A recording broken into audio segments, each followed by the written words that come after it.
welcome back to the channel. Today we have a different kind of video for you today. We will still be hunting pennies, but this is a box of wheat scent. This is unsearched. It's from a friend of mine's grandfather. He is no longer with us, and she didn't know what was in the box. I told her that I was collecting and going through stuff, so she gave me the box. I paid a little bit over face value for them, but they're wheat scents, so you know it's worth it. I have not gone through them. I did pick up a handful just to go through and make sure it wasn't junk. I did find a couple older pennies, older wheat scents, so I definitely don't think that this was ever searched through. It wasn't in rolls. It was just like this when I got it. So I'm interested to see what's in the box. I did count it in order to pay her. I know there's 428 wheat scents in this box. So that's about 8 rolls of wheat scents. I'm interested what's in here. I wanted to bring you in, show you what I think is the first cool find of the hunt. It's a 1929S.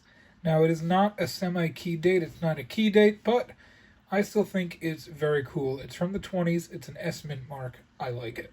Next coin I pick up, as soon as I can pick it up again. It's a 1929 Philly. Now, the 29s were minted at a high number, but again, it is a 20s coin. It's pretty cool to see. Bring you back in for a 1936 Philadelphia. If I find any key dates or semi-key dates, I'll be certain to tell you, but I just want to show you anything under the 40s that I do end up pulling. Wow, so I just found something in here that it's not a wheat scent. It's pretty old. It's not a flying eagle, it's not an Indian head, but let me show you what I found.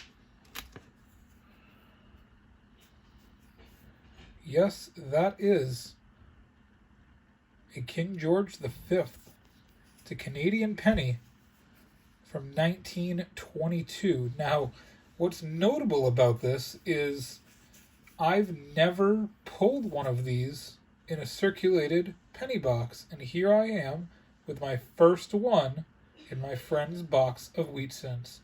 So that's pretty cool. I'll set it aside as a find. A few seconds later, another 1930s. This is also from Philadelphia, 39. Bring you back another 1939, also from Philly. Another pre-40s, a 37 Philadelphia. Our 8th find of the hunt, another 1937 Philly. Just shortly after the 37, we have found our first 1935 Philly of the hunt. Another find, it's a very dingy 1939. Bring you back for a 37 Philly. So far, not a lot of D's or S's, just that one S I've showed you and a very, very low number of D's. Bring you back in for a very gooped up, dirty 1938. It is our first 38 of the hunt. Wanted to show you where we were at about halfway through the hunt.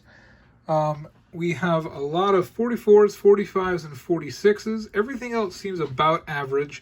We only have one 1954, which I find very interesting. We have several from the 30s, 2 from the 20s, that 22 King George V. Very limited number of Ds, except for 57D. I have a lot of those.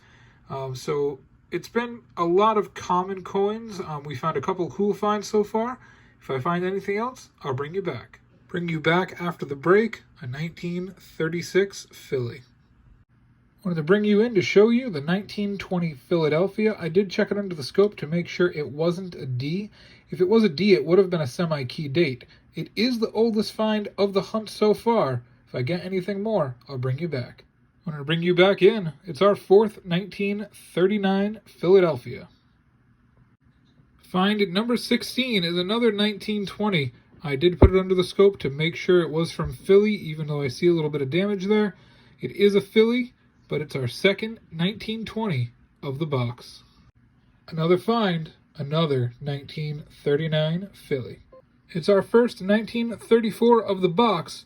I got a little excited. I had to double check the list of semi-key dates. Nope, the 1933s were semi-key dates. So we'll add it to the stack. I just wanted to show you anyway. And another 1939, that is 6 1939s. This one's a little beat up. Put the phone down, picked it right back up, a 1939 yet again. I wanted to bring you in for this reveal. I saw it. I wasn't sure if I was seeing things. It didn't look that old out of the corner of my eye.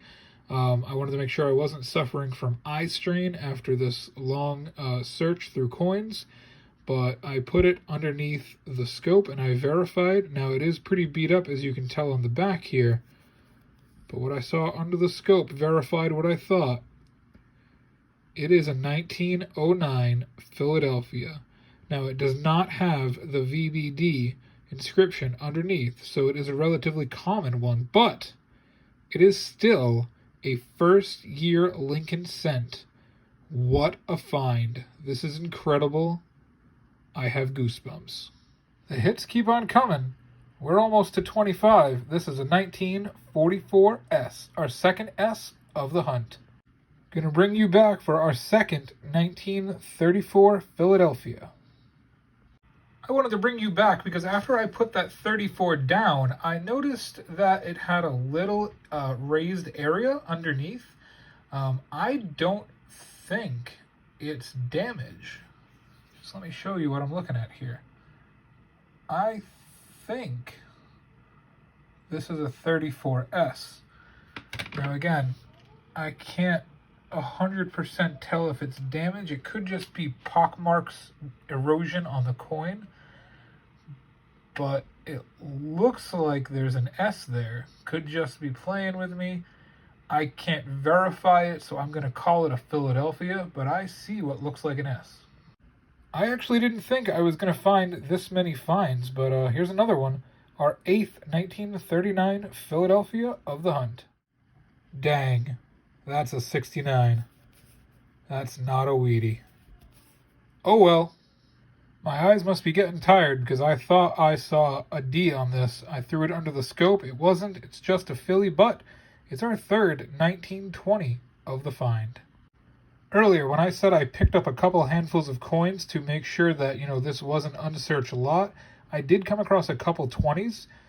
So this is actually only the 5th one we found, so I must have picked one of these up when I checked this lot originally.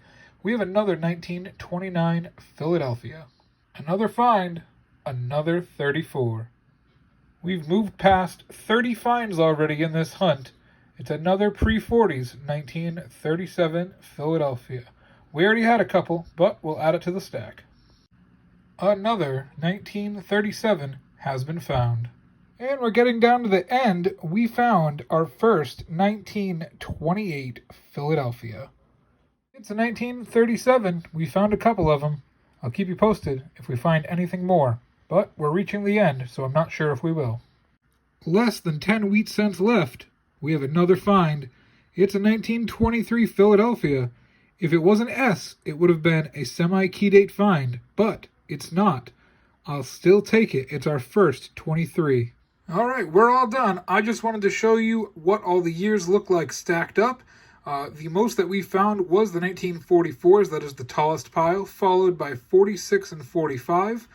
All the other years seem to be, relatively the same, especially in the 50s. 1941 did see a very large number of finds. Welcome back to another video here on Penny Hunter. Now I'm going to be doing a box of quarters. I will not plan on doing this a lot. I was just inspired by a friend of mine's channel, and he actually got a lot of W's in his box, so I just wanted to see what I could find. I don't plan on finding much. These are all customer wrap rolls from my branch Navy Fed. We'll just see what we can find, and I'll bring you back if we get anything good. Gonna bring you back in and just show you what I found after I went through the entire box. I didn't get any W's out of the entire box, but I found 11 2009 quarters. I found 8 just from District of Columbia. One of them was a Denver minted one. And then we had one Northern Marinara, which had less than 40 million minted. U.S. Virgin Islands and American Samoa. I didn't find any Puerto Rico or Guam, but the Northern Marinara Island was only minted, like I said, under 40 million. So to find one of these is pretty cool. All right, well, thank you very much for seeing what we had to offer. I'm going to put this at the end of a penny video just as a bonus hunt. Good luck. Thank you. and happy hunting.